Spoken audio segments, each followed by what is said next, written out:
Assalamualaikum warahmatullahi wabarakatuh. Alhamdulillahi rabbil alamin. Salatu wassalamu ala asrafil anbiya'i wal mursalin Sayyidina wa maulana Muhammadin wa ala alihi wa sahbihi ajma'in, amma ba'd. Alhamdulillah, segala puji bagi Allah. Hari ini kita masih diberikan kesehatan, kenikmatan untuk bisa bersama-sama belajar. Salawat dan salam semoga selalu tercurah kepada baginda Rasulullah SAW beserta keluarganya, sahabat-sahabatnya, hingga para pengikutnya yang setia hingga akhir zaman. Baik, hari ini Ustaz akan menjelaskan pentingnya menghargai waktu untuk kegiatan-kegiatan yang bermanfaat. Dari Ibnu Abbas radhiyallahu an, dia berkata, Nabi SAW bersabda, dua kenikmatan kebanyakan manusia tertipu pada keduanya, yaitu kesehatan dan waktu luang. Hadis riwayat Bukhari. Hadis tersebut memberikan bahwa salah satu kenikmatan yang sering menipu manusia ialah waktu luang. Betapa mulia dan berharganya waktu.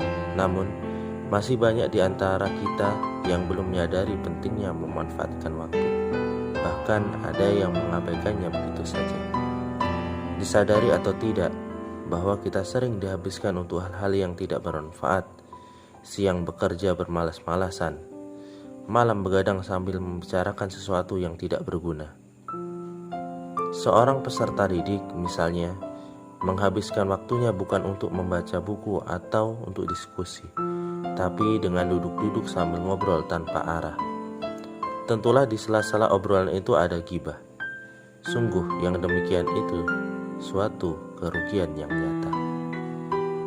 Waktunya terbuang sementara pengetahuannya tidak bertambah. Bagi yang paham pentingnya memanfaatkan waktu, ia akan menyadari makna kehidupan yang sebenarnya. Waktunya digunakan dan dihabiskan sebagai persiapan untuk menjalani perjalanan yang abadi. Memperbanyak bekal untuk kehidupan setelah mati hingga memperoleh keuntungan yang berlipat ganda. Adapun yang lalai, ia hanya membawa bekal sekadarnya saja atau bahkan menjalani perjalanan abadi tanpa bekal sama sekali. Seorang yang beriman tidak akan menyia-nyiakan waktu sedetik pun. Ia senantiasa menghabiskan waktunya semata-mata untuk lebih dekat dengan Allah dan selalu menyajikan yang terbaik dalam kata dan perbuatannya.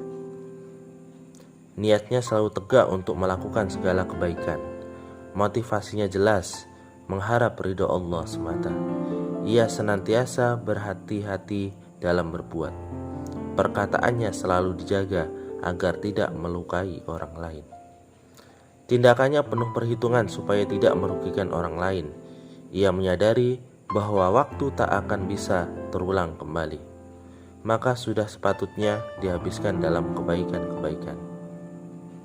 Sungguh, waktu kita di dunia ini amatlah terbatas.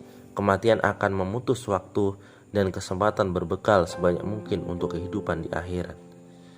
Seseorang yang sadar bahwa kematian akan memotong seluruh usaha dan amal, ia akan senantiasa beramal dan bekerja di masa hidupnya untuk memperoleh pahala dan ganjaran yang abadi. Jika memiliki harta di dunia, ia akan berusaha untuk mewakafkannya, menanamkan yang bisa dinikmati di generasi penerus nanti. Berusaha membangun keluarga yang bisa mendoakan ketika dirinya telah menghadap Allah Subhanahu wa taala, dan segala amalan yang pahalanya bisa dipetik tanpa henti. Ia juga akan menulis buku yang biasa dibaca oleh setiap orang setelahnya, sebab ia tak menginginkan kerugian. Allah Subhanahu wa ta'ala menegaskan dalam Al-Quran betapa ruginya manusia yang tidak memanfaatkan waktu dengan baik, kecuali bagi orang yang beriman, beramal kebajikan, dan yang saling menasihati dalam kebenaran dan kesabaran. Quran Surat Al-As ayat 1-3. Mereka itulah yang akan mendapatkan keuntungan. Maka dari itu, yuk, mari semuanya gunakanlah setiap detik umur kita sebaik mungkin. Bersegeralah sebelum kesempatan itu lenyap. Berlomba-lombalah dengan waktu, lawanlah nafsu, taklukkan malas, dan carilah bekal sebanyak-banyaknya. Karena saat semuanya telah terlambat, tak akan berguna lagi penyesalan di kemudian hari. Wallahu a'lam bishawab. Itu saja yang bisa Ustaz sampaikan, kurang lebihnya mohon maaf. Wabillahi taufiq wal hidayah. Assalamualaikum warahmatullahi wabarakatuh.